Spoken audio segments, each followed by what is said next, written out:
Today we're going to give you the installation instructions on the Instatraction products. We have the one for the SUVs here. You run the strap through these loops. You run it through your rim.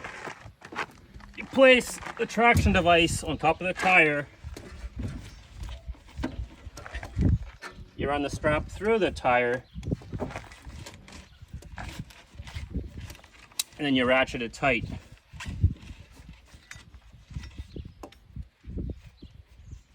Through here.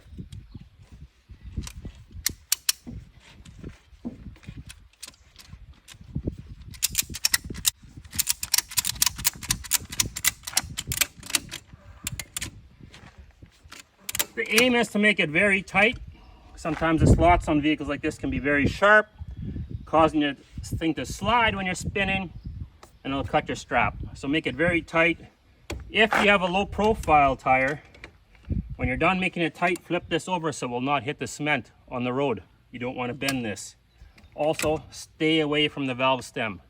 Do not run it through there. That's not a wise idea. That's for the instructions for today.